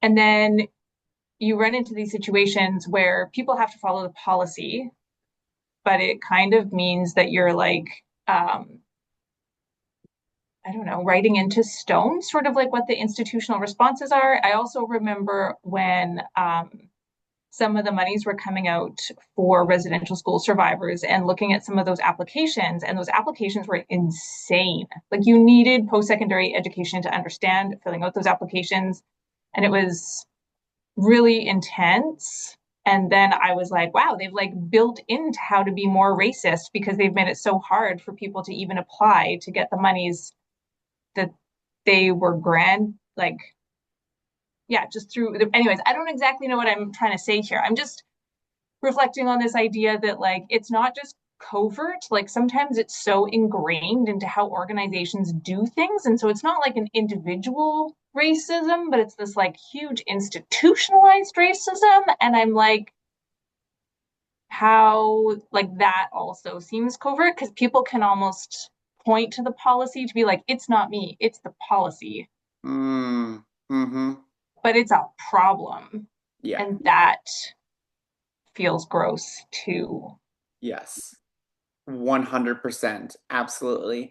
I think there's another big misconception that racism only exists interpersonally, right? Where one person says something racist to another person, but it does manifest at a systemic level and a societal level as well when we have policies and procedures that are inanimate objects that are super oppressive and designed with not Indigenous peoples in mind. And policies is a big one. It's been my experience that policies are in service of the institution. Um, an opposite or an antidote to policies would be protocols. In our culture, we are driven by protocols. So, policies in service of the institution. In our culture, protocols are in service of the people. And every protocol is rooted in safety, safety for the people, safety for your spirit, and safety for when you're the land and territory. So you're absolutely right. I think you've hit the nail on the head. That to be anti-racist also means taking a look at our policies and how oppressive they can be. And so, if anybody here is in the business of policy influence, policy design, policy writing, or policy review, we need to ask ourselves, is this oppressive in nature to equity deserving groups? And can we make this less colonial or more equitable or culturally safer for Indigenous learners? I love that. Hi, Chika. Thank you for bringing that into the circle here, Emily. Yes, Kathy, I see your hand is up. I was just going to reiterate what Emily was saying. In hospital settings too, Len, it's just the policy. And then on one hand, your policy respect cultural context. And on the next hand, no, sorry, I'm taking even in, for instance, death or going to the morgue, viewing of the bodies. But benefit is at midnight, sometimes those policies, we thwart the policies or we find ways around the policies. Is that right or is that wrong? But often you can find another policy to contradict that other policy. But it comes to basically being grounded in why are we providing care? What is our goal here, our mandate, even in education, having some of the barriers to even getting into our nursing program. Honestly, I'm just like floored at Mm-hmm. and some of the conversations around, no, sorry, can't get into nursing, wouldn't make a nurse. I'm like, who's making these decisions? But it is coming from policy building for sure. And Yeah. good, how do we tackle that? Like that, it's just huge. And Oh, doing it off the side of our desk, which is what we do, we kind of try and not go against, yeah, anyways, work the policy to benefit for the client we're taking care of or the student. But how do you deal with that on a bigger scale, man? Yeah. Anyway. no, absolutely. I totally agree. I'm like, sing it, sing it. I'm picking up what you're putting down. And it does, it's a huge and serious problem. Especially, and this is why I always say, when we look at the tokenism screen that we covered in part one, um, if there's no real meaningful change, like we don't get into the meat and bones of our institution, and policies are huge. Policies drive and scaffold so much of our organization and how we do business together. If we're not taking a look at our policies, we're probably contributing to the problem. Therefore, my strategy for all organizations that I work with is what I look at changing are these four P's. Your professional practice, which is at a very individual level, how we want to do our work, what we want to be known for, how we engage in professional development, all of those things, very individual. So professional practice, physical places.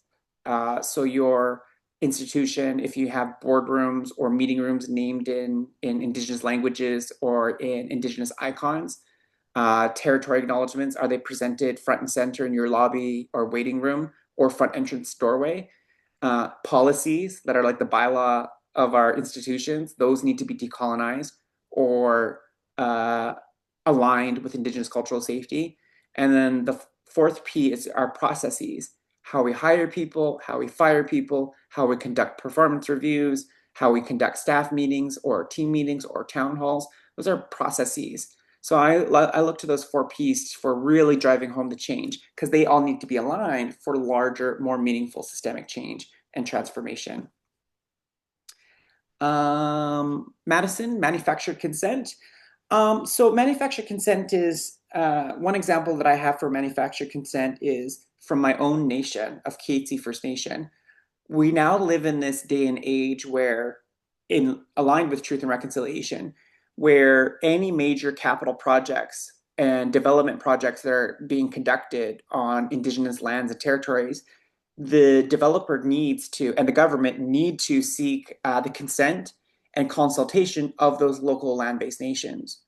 So about 7 or 8 years ago in my territory, the government, the federal government, and the Kinder Morgan pipeline wanted to twin the pipeline going through our territory, and they needed our permission as Katzie First Nation.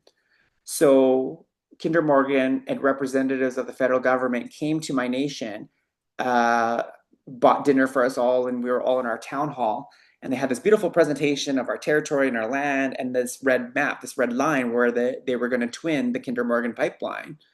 And right after their presentation, they came to every community member who was sitting there, handed us a sheet of paper. And on this sheet of paper were two options. Option A, we give express permission for the pipeline to be built. They will pay the nation an impact benefit agreement, so a lump sum of money to go towards our programs and services. They will hire X amount of our community members, so it'll create jobs, and the pipeline gets built. Option B, we do not give permission to build the pipeline. We will not be given a lump sum of money. They will not hire any members of our community. And the money that we would have gotten from Kinder Morgan, we will now have to use in court to fight this in court. And the pipeline gets built anyway. And I'm like, what about this is consent? We teach consent in education today. No means no. And so I say it's manufactured consent because we were given the illusion that we could stop this project if we really wanted to. The project's going ahead regardless. And because I work with First Nations communities all across this country, many capital projects are in Indigenous lands and territories. Actually, all of them are.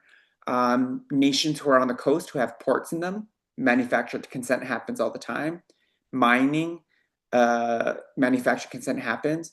The Canadian Pacific Railway goes through hundreds of different First Nations groups, and the manufactured consent is happening all the time, where it's giving this illusion that we have some say in our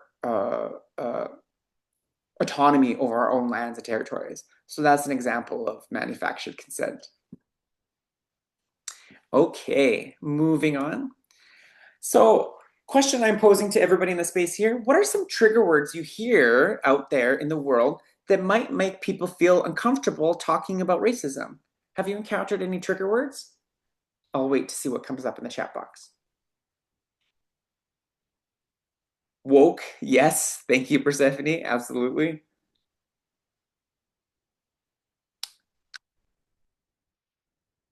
Racism, yes. Thank you, Vicky.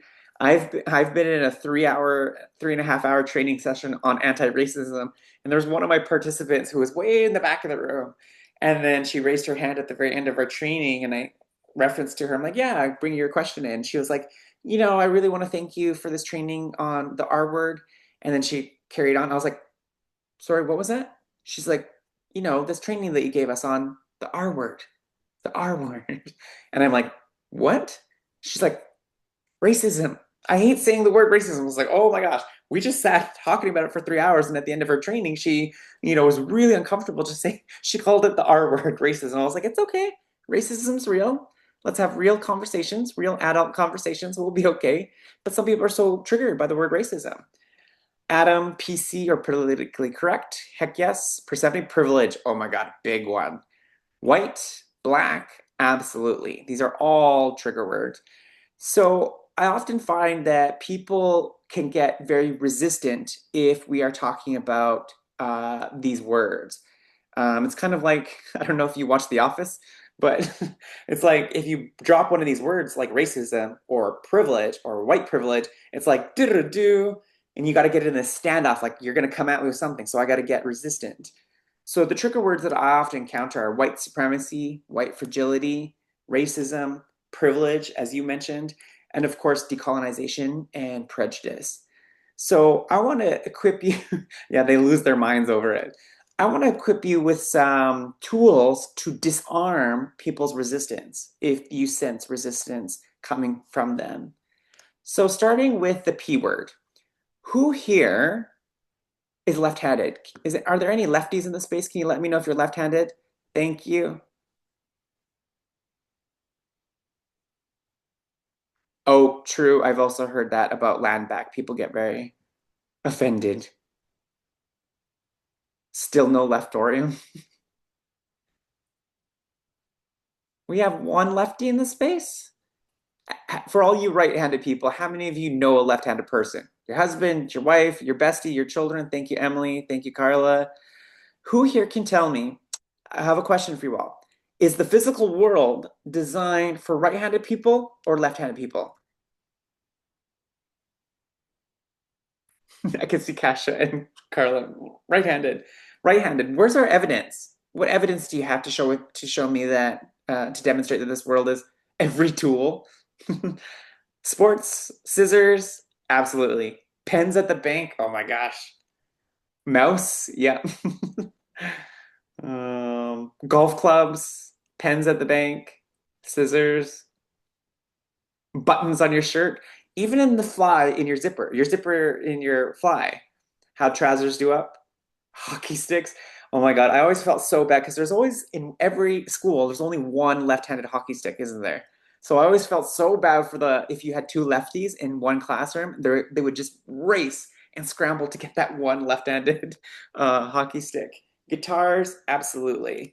So, the three-ring binders in our binders, the old school university desks, the smudge coming off of your ink in your pen on your hand, and can openers, jar openers. As a right-handed person, I struggle with a can opener, let alone being left-handed and trying to, open up a can. So, right-handed people, have you ever thought for one moment that you were at a privilege being a right-handed person? No, not really. And that's why, often our privileges are really hard to spot. It's really hard to know what our privileges are unless we're in a context that's not designed with us in mind. So I think privilege gets a bad rap. Privilege, people get really offended by having privilege. They're like, oh, I don't have privilege. I had to work really hard to get what I have. Or I don't have privilege. I'm a good person. I'm like, that's great. That's wonderful. That has nothing to do with privilege. Privilege is just recognizing that we all have certain identities and abilities. And in certain contexts surrounding that ability and identity, we might be at an advantage or disadvantage based on that context. So in this context, it's the physical world, and your ability is either you're right-handed or left-handed. And so right-handed people are at an advantage and left-handed people are at a disadvantage. So privilege is, there's nothing wrong with privilege. I would really like to see us one day seeing privilege as a power word, not a trigger word for people. If you have privilege, good. Use it for some good. So ultimately, at the end of the day, privilege has nothing to do with being racist, not having to have had to work hard to get what you have, that you've had everything handed to you, that you never struggled, or that you need to feel guilty or ashamed by being a bad person. And if you're interested in an activity that you can do with your students, this image, the flower petal leaf that you see on the left side of the screen here, this is an image I've taken from Simon Fraser University called the Flower of Power. So you can Google Flower Power SFU and this image will come up. And you can print it and you can do a coloring activity with your students or with your children.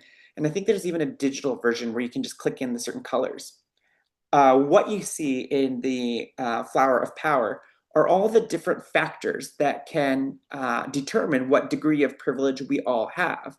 Whether you're white, able-bodied, youthful, if you have college or post-secondary experience, if you identify as cisgendered, if you identify as straight, what your citizenship status is, what religion you kind of come from, and of course, whether or not you live in poverty or you're upper class. These are all the unique factors that constitute what degree of privilege we have. So even as an Indigenous person myself, I have many examples of coming from privilege. The fact that I am cisgendered, born a boy, and living as a man, and I enjoy my gender, that's a privilege because I've never gotten looked at funny or oddly walking into a men's washroom. That's gender privilege. And because we live in a male supremacist society, I've experienced gender privilege when, people will always look to me like I'm the one in charge when I'm out to dinner with my partner. I'm like, she's the real boss. You need to ask her. Uh, and so I have gender privilege, but I also have privilege that I'm able-bodied. If the elevator breaks down or the escalator breaks down, I don't have to think twice about climbing a flight of stairs. So there's many degrees that I carry some aspect of privilege. Again, I don't think it has to be a trigger word. It should be our power word. Prejudice. Uh-oh. Lord, I've seen a lot of people get upset and offended by the word prejudice too. I think in Canadian society, we associate this good-bad binary with prejudice, that prejudice is somehow bad and that you're not a bad person, so don't ever have prejudice, which I think we're really failing ourselves to hold ourselves accountable to some truths. Because the truth is that prejudice is natural. Prejudice is innate. Prejudice is in every single one of us as human beings. And it is 100% impossible to be without prejudice. It's impossible. We all have prejudice because we're all born into one cultural framework. And that's usually the framework of our caregivers. For the vast majority of us, we have one mom and one dad, and often they came from the same cultural background. They get together and they have you, and they raise you in that cultural framework. Now, when you meet people from outside of your cultural framework, you're going to have judgments about that culture. So we have to check in with those prejudices. We have to check in with them. So we need to stop asking if we are prejudiced and start asking ourselves, how am I being prejudiced? How am I being prejudiced in the team meeting? How am I being prejudiced when I'm dropping my children off at school? How am I being prejudiced when I'm interacting with the clerk at the front desk? If you can train yourself to ask this question, how am I being prejudiced? It will transform the way you work with your fellow human beings. And I promise you, it's like a light switch. Once you turn it on, you can't turn it off. I know because I've done that. So I'm always checking in with our prejudices. And I promise you, it will transform the way you work with your human beings, fellow human beings. Decolonization, I've also heard to be a trigger word for some people. I think there's a lot of misconceptions about the work of decolonization. Many Indigenous peoples think it's non-Indigenous people who have to decolonize, or many non-Indigenous people think it's an Indigenous thing that Indigenous peoples have to decolonize. Actually, no, decolonization work is for everybody. And who benefits from decolonization work is everybody. Um, so sorry, what am I saying here? Equity deserving groups are women, Black people, Indigenous, people of color, LGBTQ2 plus, people with diverse abilities, newcomers, and other targeted communities. Oh, I love that. I like what Vicky put in the chat box: equality, equity, and liberation. I use the same thing for decolonization to take on the liberation slide, which is right here. Same image. So I say, decolonization is recognizing that our systems are fundamentally flawed and designed with very few in mind. The whole reason we have marginalization in Canada is because we live in a colonial settler state, a colonial country, designed with very few people in mind. That's where marginalization comes from. So becoming anti-racist is a process. It's a practice, not perfection. It's a journey, not a destination. And the first step of becoming anti-racist is getting out of our own comfort zone. It's a very comfortable place. In this society, I am convinced that we are addicted to comfort. Do you agree with me? I think that we in the 21st century, have a lot of luxuries and comforts that our ancestors never really had. You know, it's been just under 100 years that, we don't have to worry about taking a cold bath. We've only had hot showers for, not a long time. So we're very addicted to comfort in the Western world. And in that comfort zone is going to perpetuate harms and racism. And yes, I love that, Don. No growth in the comfort zone. Thank you. So the comfort zone looks like, where we deny racism exists, we avoid hard conversations, we're always striving for comfort, and we only talk and interact with people who look like us, who sound like us, who talk like us, who pray to the same God we pray to. The learning zone is where we recognize that racism is a problem. We educate ourselves on a constant basis. We're getting okay with the vulnerability. We're being more comfortable in unsettling ourselves. And we listen to others who are different, who look differently than ourselves. And for the learning zone, we can transform into the growth zone. It's where we advocate for anti-racism. We speak up when we see it. We educate our peers. We don't let others deter us from acting better. We yield positions of power to equity deserving groups, and we surround ourselves with people who look differently than ourselves. My favorite zone is the transformation zone. It's where we are championing this work. We're exercising our allyship and our advocacy, and we promote anti-racist leaders. We create opportunities. We support one another. We hold each other accountable, and of course, we're deepening our diverse relationships. So I know some of you are thinking, how do we get to the transformative zone? How do we get there? And I don't have the answers for you. I have more questions for you. And these are questions you can take back to your team and take back to your organization, take back to your department, and just pose these questions to your team, to your staff, to the leaders in your organization. How do we continually change and revise our policies? How do we promote leaders who are anti-racist? How do we embrace our discomfort? How do we support each other to speak up on racism? How do we educate one another on racism? How do we hold each other accountable? And how do we recognize our mistakes and learn? And how do we willingly yield positions of power and empower marginalized voices? We don't have to have all the answers. We just need to take these questions back to our team. And I trust the wisdom is in the room. I actually live by that as a faith. I always trust the wisdom is in the room. We don't need to be experts in racism to talk about racism. Ultimately, racism is a workplace safety issue.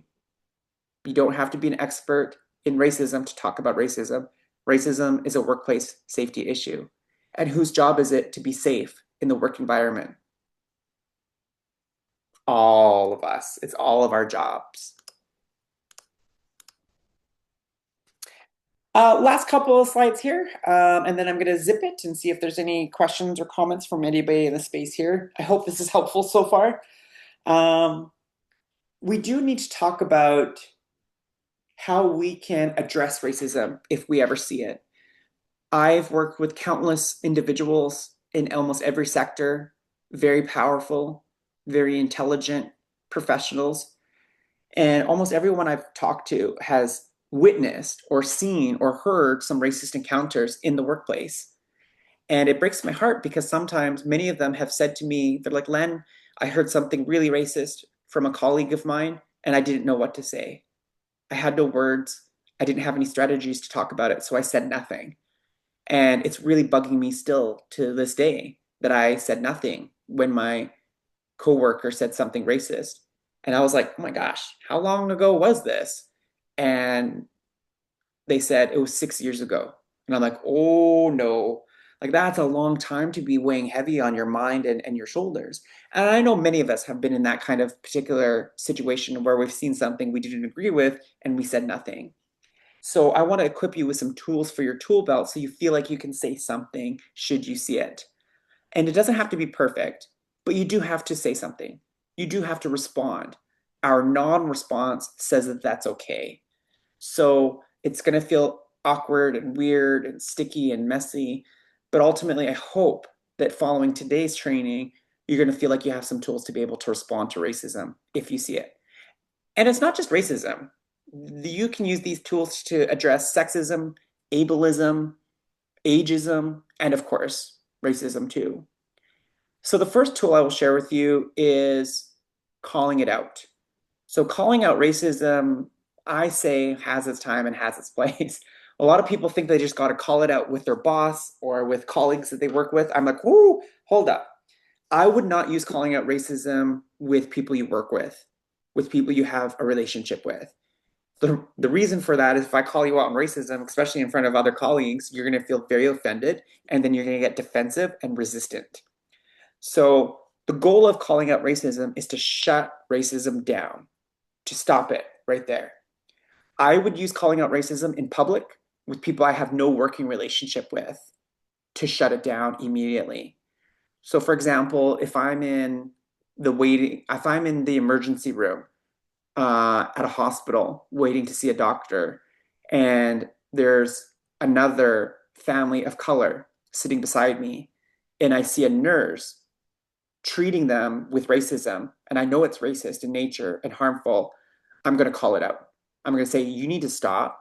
You cannot talk to this family like that. That is racist. The goal shutting it down to create immediate safety for the person who's on the receiving end. So I would do, and I don't have to see that nurse again. And hopefully that nurse isn't the one who's going to be providing me care. But ultimately, it's to shut it down. So I would use this in public with people you have no working relationship with. If you are encountering some racism with a colleague in the workplace, that's where I would use this next tool, calling in. Calling in racism is exactly that.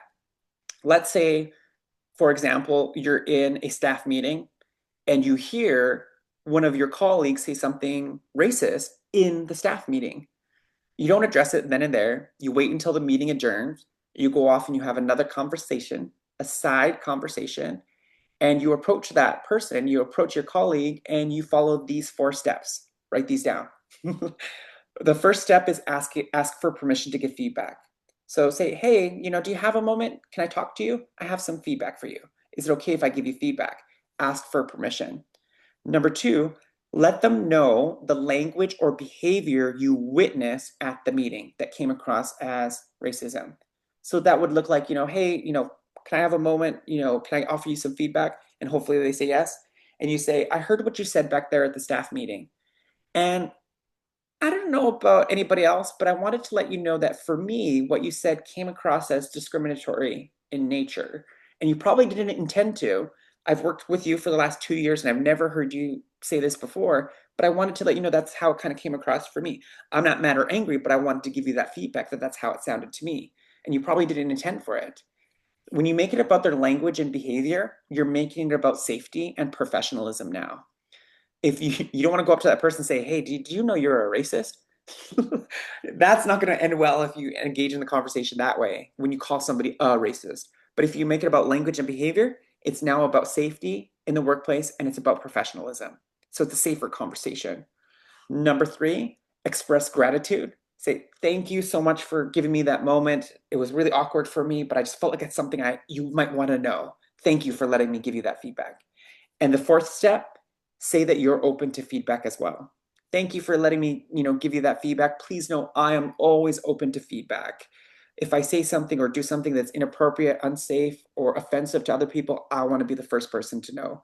Don't let me walk around this organization looking like a big dumb idiot. Please let me know. When I know better, I can do better. So that's an example of calling in.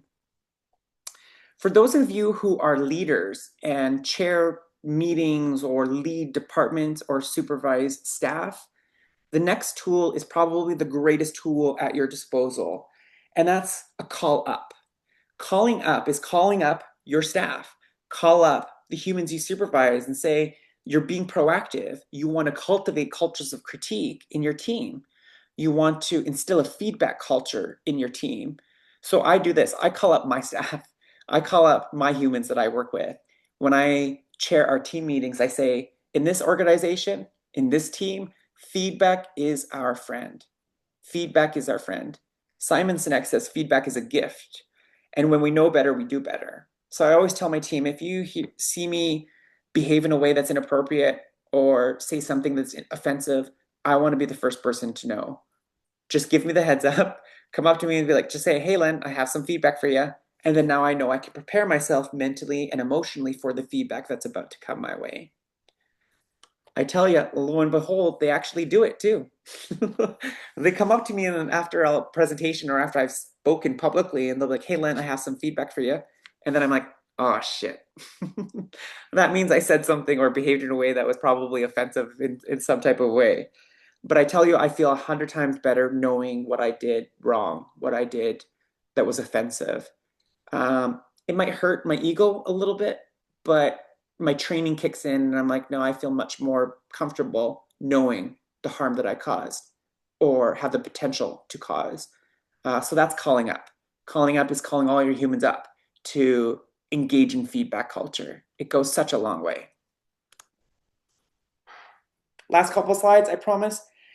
Debriefing is also really important in this work. If you respond to racism and you have to call it out, call it in, or call up racism, don't bear that burden alone.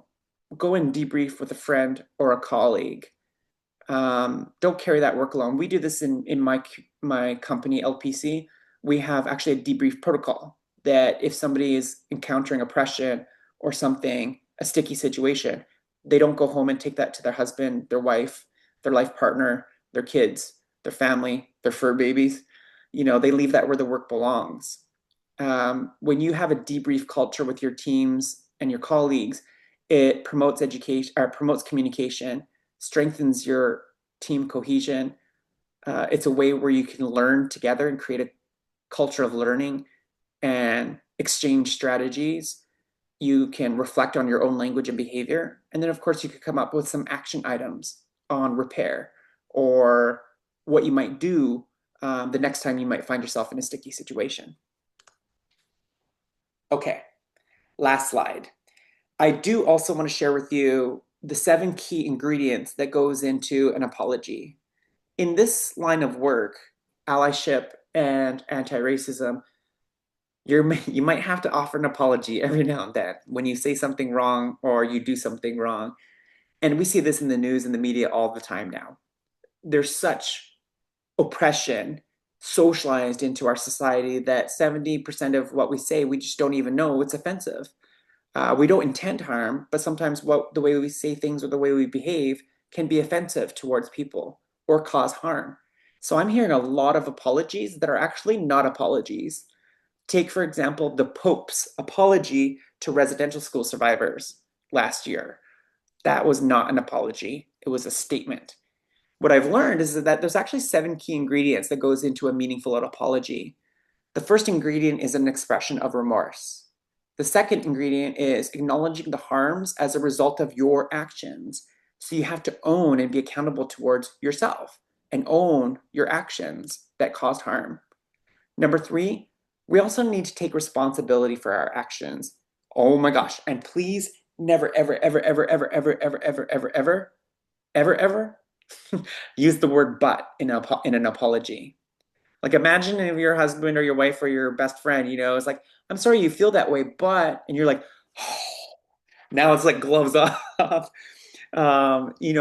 They say if you use the word but in an apology, everything you said before the word but is now null and void. So but should never be in any apology. Number 4, offer an explanation, offer a repair, commit to change. And then the last thing, which is arguably the hardest, is asking for forgiveness.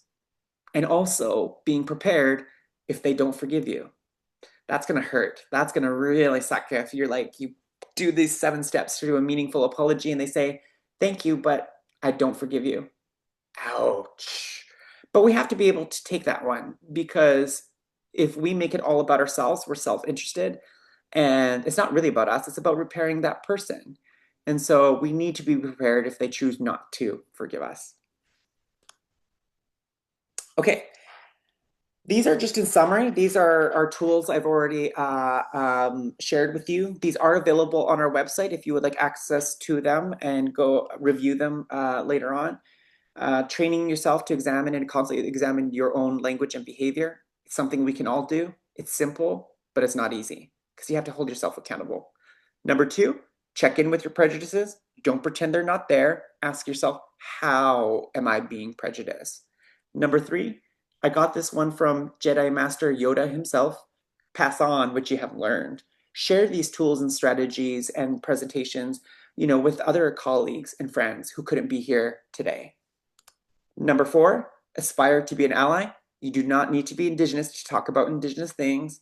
And number 5, I don't want you to feel like you have to burn down this whole colonial system or take on the world all on your own.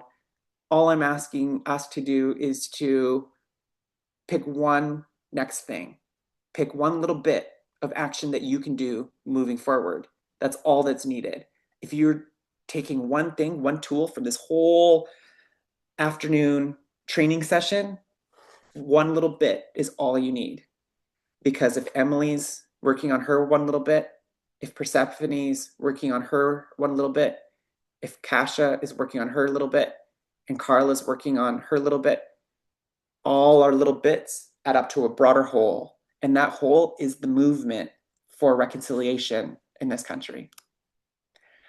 With that, my dear friends and relatives, that brings me to the end of my presentation on allyship and anti-racism. I hope it was so useful, use of your time. Yeah, I don't take it lightly. You've taken a Friday afternoon before a weekend to be here to listen and learn and lean into this conversation. If you would pay me the gift of feedback, feedback is my friend. I practice what I teach.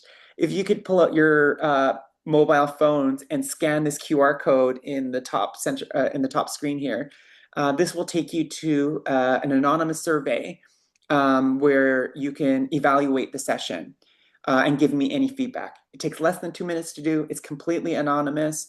Um, Often the feedback you give me, I will incorporate into the very next time I deliver the session, which is first thing tomorrow morning. So the course title was Allyship and Anti-Racism, and your instructor is me, Len Pierre.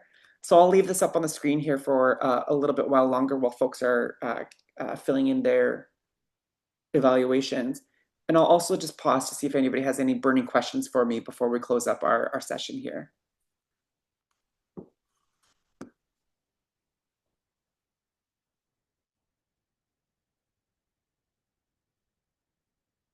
Oh, you're most welcome. I love the love and the gratitude in the chat box.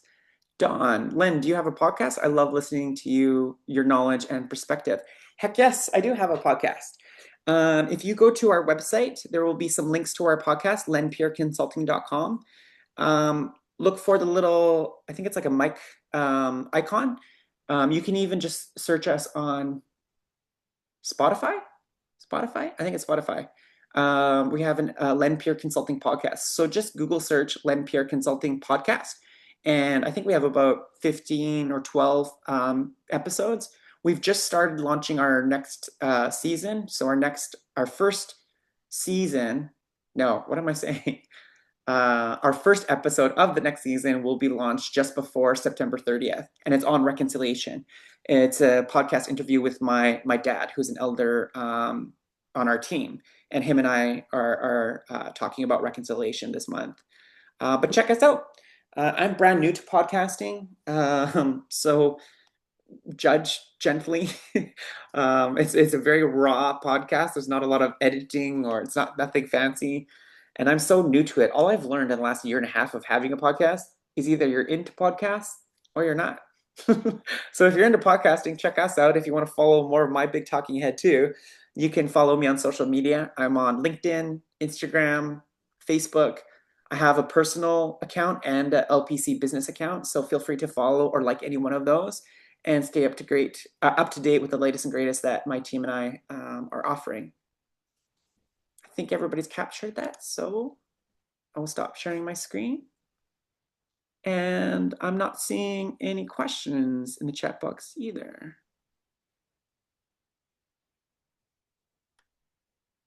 Okay.